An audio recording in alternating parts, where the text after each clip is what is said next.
morning Pedro left Lima, his daughter Maria's tiny fingers gripped his weathered hand as if she could anchor him to Peru through sheer will. She was only 6, too young to fully understand why Papa had to go away, but old enough to feel the weight of his absence settling into her chest like the heavy coastal fog. "Te amo, mi corazón," he whispered, kneeling to meet her eyes. Behind her, his wife Carmen stood straight-backed, fighting tears. They both knew this was their only choice. The medical bills from his mother's cancer treatment had drained their savings, and Carmen's teacher's salary barely covered rent. In Miami, his cousin had promised him construction work that paid in a month what he'd make in 6 back home. The first months were the hardest. Pedro's hands, once smooth from office work, grew calloused under the Florida sun. Each night, he'd collapse into his shared apartment, too exhausted to feel the ache in his muscles but never too tired to make the video call home. Maria would press her face close to the screen, telling him about losing another tooth, about her perfect spelling test, about how Mama had started teaching her to make his favorite anticuchos.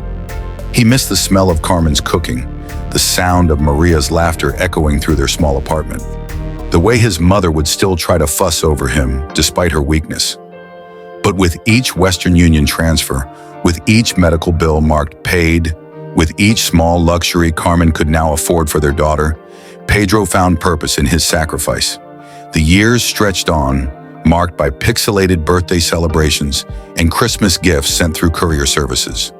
Maria grew taller, her baby teeth replaced by adult ones, her pigtails giving way to sophisticated braids. His mother's condition stabilized, not cured, but managing. Carmen had been promoted to head teacher at her school. When Pedro finally returned home 5 years later, Maria ran to him at the airport, no longer the small child he'd left behind.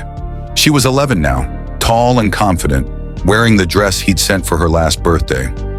As she crashed into his arms, he noticed she still gripped his hand the same way, not from fear of losing him this time, but from the joy of having him back.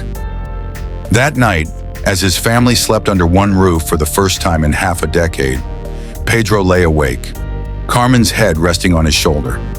The distance had cost him countless moments he could never reclaim, but it had given his family something equally precious, a future. His mother was alive, his daughter was thriving in private school, and Carmen had achieved her career dreams. The weight of his sacrifice had transformed into the foundation of their tomorrow. In the morning, he would make breakfast for his family, something he'd learned in Miami. American pancakes, Maria's favorite from their video calls, but with a Peruvian twist. As he drifted off to sleep, Pedro realized that sometimes love means being brave enough to leave, so you can give those you love the chance to thrive.